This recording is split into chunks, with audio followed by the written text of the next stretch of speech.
week, another loss for the Tennessee Titans. You're watching the MJ Take on Sports Fan Entertainment.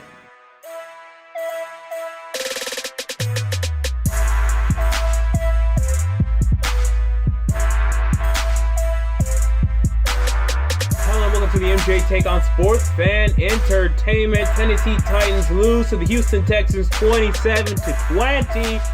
It's time for a Titans recap, and then at the end of the video, I will discuss the early games from NFL Week 4. So the Tennessee Titans lose again. I didn't think this one was going to be very close. I had the Texans winning by 2 touchdowns, and I thought that the Titans would probably get a late touchdown just to make it a 2-touchdown deficit, but really that we were going to get blown out today. And that's the way it appeared to be after the first quarter. Texans were up 14-0 early. They got a touchdown. We got a 3-and-out. They got a touchdown. Will Fuller was ripping us apart, and I said, yep, this is exactly how I saw the game going.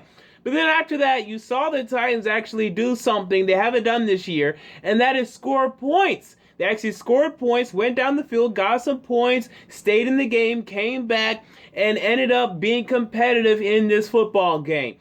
But there's a huge issue with this football team right now. It is huge. It is a problem, and that is the quarterback production. Now, we can get into why. We can debate why. We can argue why. If it's Mike Mularkey, if it's Marcus Mariota, if it's Terry Robisky, I don't care right now. But we need to address this. This is a problem. Every single game Marcus Mariota has played this year, none of them I would consider good.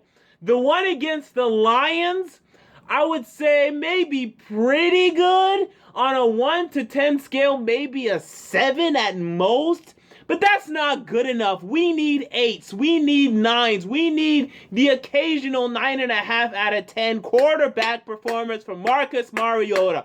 And this stat line, and stat lines like these are not going to be good enough. This is not 1990. You cannot be 12 of 28 for 192 yards, 0 touchdowns, 1 interception, and expect to win games in this league. Now, Marcus Mariota has more interceptions than touchdowns on the season. We are getting bottom 5 quarterback production in this league. There is only one quarterback that I think we can say for sure has been worse than Marcus Mariota in terms of production this year, and that is Ryan Fitzpatrick. We know Marcus Mariota is better than Case Keenum, is better than Ryan Tannehill, is better than Blaine Gabbert. He is not producing better than him. So currently we are getting, Blaine Gabbert is close, but honestly right now I give it to Blaine Gabbert. So right now we are getting bottom 5 quarterback production in this league, and this is bad. This is bad, and you cannot expect to win games like this. Now, we can discuss why. So, for example, today, Marcus Mariota threw a horrid, horrible, terrible, god-awful interception that fell right into the hands of a Texans defender. It was a bad throw. It was a bad decision. This one was completely on him. I will give you that. But especially last game, when I went back and I watched that Raiders game and I watched the all 22 coaches film, I saw 2 wide receiver sets. 1 wide receiver sets. And that is not Marcus Mariota's game. You have to throw more receivers out there. Now, today, I did see this. I saw 3 wide receiver sets with Kendall Wright. I saw, Delaney Walker out there. Okay, so today I saw more of that, so I'm not going to blame Mike Mularkey and this offense too much today. But at the end of the day, first of all, we only were 4 wide receivers active today. Actually, no, we were 5, but Mark Mariani doesn't get on the field. So, Harry Douglas was inactive. Mark Mariani doesn't get on the field. So you're talking about just, Tajay Sharp, who didn't do anything today. Where the hell was Tajay Sharp? Rashard Matthews, who had one deep ball. I mean, we saw Marcus Mariota connect with Rashard Matthews on a deep ball. I mean, wow, this proved what I was talking about. Marcus Mariota can throw the deep ball, and Rashard Matthews can catch it. Scheme and plan and throw more of those, please, okay? Andre Johnson, why do we have this guy over DGB? Can anyone explain to me why we have this guy over DGB? If you think for a moment that Andre Johnson is giving us better production than Dorial Green Beckham would have, you are out of your mind. You are a biased Tennessee Titans fan. You take off your glasses immediately because you are being blind. My friend, DGB would be a better fit, would be more productive, would help us maybe win a football game than Andre Johnson has thus far. The guy isn't very good at all. Same goes with Harry Douglas, and yet we needed to trade DGB for nothing. God. Anyway, so we're running these 3 wide receiver sets this game, and they were to a certain extent, but I mean, it's not gonna work. We can't even throw for 300 yards. Julio Jones, a wide receiver, had 300 yards, and our quarterback can't throw for 300 yards. There's a problem here, and we won't win games like this. And I'll tell you this right now. I was actually proud of the way we played this today. Okay, we only lost by 7. The Texans will win the AFC South. Okay, if you needed any more evidence after today, you're out of your mind. They're going to win the AFC South. But we need to get better quarterback production. Next week we go up against the Dolphins, and for me, that's it. We need to win that game. If we don't win that game, I'm going to go start doing mock drafts because we are going and picking yet again in the top 5 of the upcoming draft. I mean, next week against the Miami Dolphins. Oh, fuck. The camera fell. Okay. Touchdown Saints. Good. Next week against the Miami Dolphins, we will truly learn how bad or good, not good, how bad this football team is, and that's going to be interesting. Let's move on to the Texans for a bit, because I do have some Texans takeaways. You guys have a problem, and it's the same problem, quarterback production. Brock Osweiler is not very good at all. I mean, this guy is underthrowing DeAndre Hopkins. I mean, this is absolutely absurd. I don't think Bill O'Brien trusts Brock Osweiler. I don't think DeAndre Hopkins likes Brock Osweiler. And this will prove to be an issue, man. I mean, I have you guys winning the AFC South just because everyone else stinks. But when y'all go to the playoffs, why are y'all going to win? I don't know. Because this quarterback production is not good. And I think there are honestly, some offensive issues, chemistry issues that I saw coming into the year. Luckily for you guys, I think your schedule has actually kind of bailed you out. Big win against the Chiefs. But beyond that, you beat the Titans, you beat the Bears. Okay, so issues there. The schedule is easy, so you're going to go up against some easier teams for the rest of the year. But when you go up against the Packers, when you go up against, the Patriots, when you go up against the Bengals or the Steelers or what have you, you will lose. Okay, so just expect that you will lose. You will lose. One more thing when it comes to the Titans. Jason McCourty, this guy's playing great. Jason McCourty's playing great. I wasn't sure if he was going to be this good. I was preaching during the offseason. Not that he sucked, but that we don't know if he's going to be good. Okay, he's been good. Good. Parrish Cox had an interception today. I thought he was more of a byproduct of Brock Osweiler stinking. I still think that he's limited, and I still believe that we need to draft a cornerback either in the first round or the third round in next year's draft because we don't have a second rounder because we felt we didn't need one because we needed Jack Conklin, who's been good. Okay, he's been good, but I still prefer to have that second rounder. I'm sorry. Anyway, so we'll see. These cornerbacks right now, though, Jason McCourty's playing great. Parrish Cox, he's been playing. He got bailed out today. Valentino Blake. Did you see that stupid punt return for a touchdown by Will Fuller? I mean, we have no athletes on this football team. Nobody, not one man, I believe, on this football team runs a 40-yard dash in the 4.3s. Maybe not one in the 4.4s. I mean, I think the cornerbacks may be in the 4.4s, but I need to have that fact checked. So, I mean, right now we have no athletes on special teams, and I'm shocked that we don't let up more of these special teams touchdowns because I think it's a big issue. DeMarco Murray continues to play great. Good for him. Again, I was disappointed with Tajay Sharp. Offensive line's playing pretty well. They protected Marcus Mariota well today. I mean, that's all. Angelo Blackson had a nice stop on a 4th down play. Avery Williamson continues to be unimpressive to me. That's just me. And, Rashad Johnson, I don't think he's very good at all. I don't think this guy is very good at all. Honestly, I think he should be replaced by Kevin Byard. And even though Byard hasn't been that great either, but I just don't like Rashad Johnson at all. Ultimately, though, Titans, y'all got to get better quarterback production. We're not going to win games with this. I mean, we are not going to win games with this. If you want to discuss, because everyone loves to debate Marcus Mariota versus Jameis Winston. Again, Jameis Winston's leading the league in touchdowns. Marcus Mariota's not close. 4 touchdowns after 4 games. This guy is on pace for a 16 touchdown and 20 interception season. That is an awful season. I mean, that is awful, guys. And we got to get better production. I don't care who you're blaming. We can debate in the comments who we're blaming for this. This is bad. And this will not win us football games. This is bad. Let's move on to my early game takeaways. Jaguars beat the Colts in London. Colts defense didn't show up. It didn't show up the way I thought they would. I had the Colts winning this game.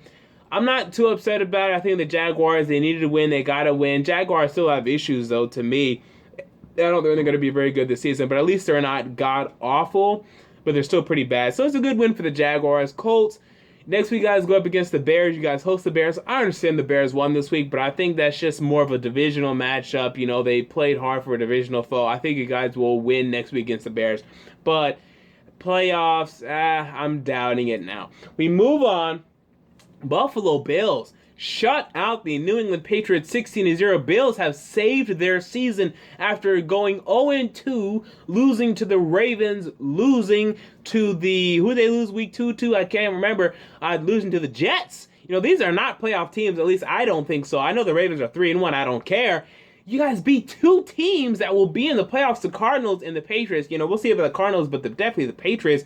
Wow. I mean, you have to be impressed by this, saving your season. Now, I think you're still screwed because Sammy Watkins is out, possibly for the entire year, and your offense is limited. But your defense is playing well, getting good linebacker play out of Preston Brown, Zach Brown, getting good safety play out of Corey Graham and Aaron Williams. I mean, you have to be proud of the way this team is playing right now. But ultimately, I do still feel you'll come up short of a playoff spot. But at least you're not going to be picking top 5 in the draft. We move on. And by the way, New England, Jacoby Brissett. I was not impressed by his last game. I said that. When they shut out the Texans, I said, this guy's not good. Some people were saying, I wish the Browns drafted Jacoby Brissett. No, you don't. You don't wish that. This guy's not good. All you saw was a guy that got an early lead and then was able to, lead and do well leading. But he's not a quarterback. I mean, he's not a very good one. He needs plenty of time, a lot of time, probably 3 or 4 years, I think.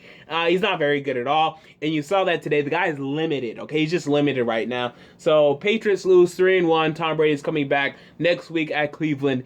Oh, at Cleveland. You guys will definitely win that one. We move on. Detroit Lions choke horribly against the Chicago Bears. Not that they were leading this game, but this is a game that they should have won.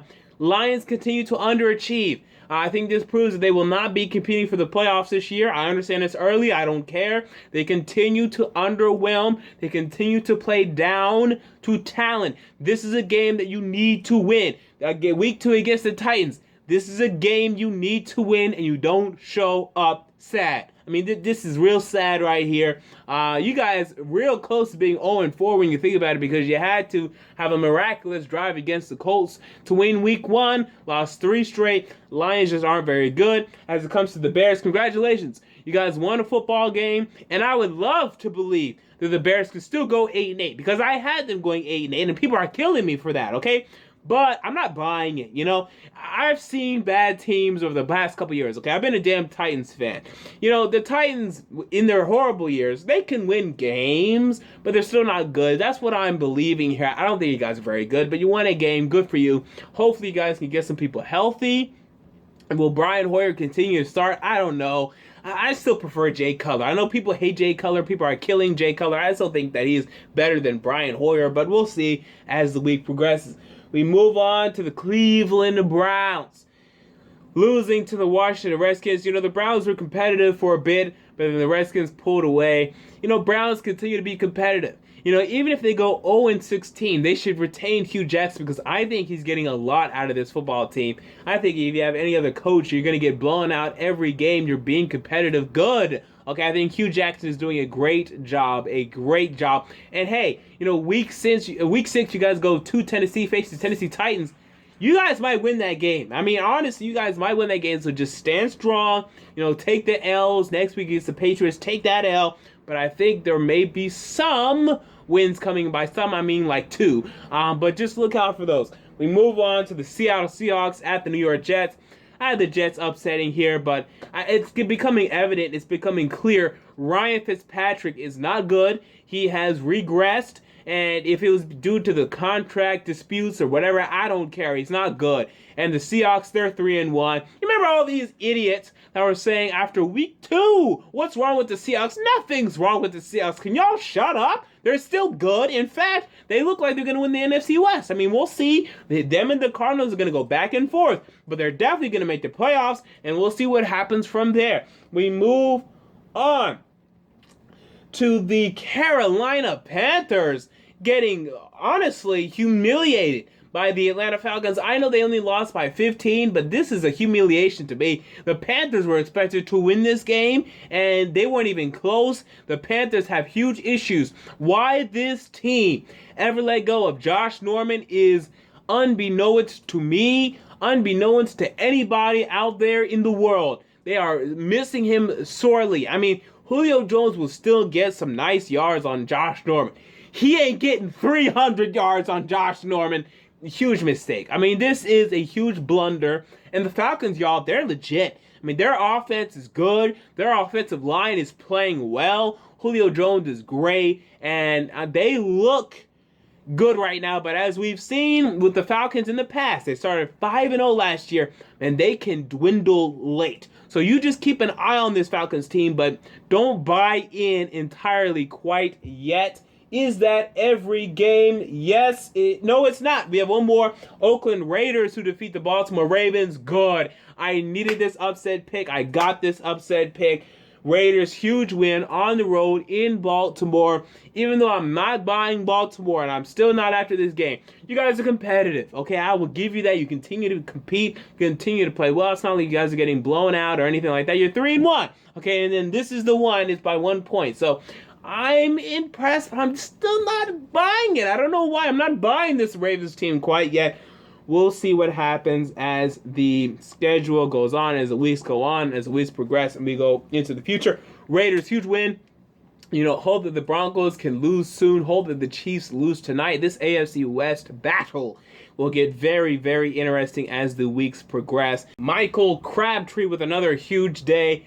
Raiders continue to play well, and man, I think they're really headed to the playoffs. I had it before the season, I have it during the season, and it will be true after the season. So there you go. These are my early game takeaways. I'll be back to discuss my late game takeaways later.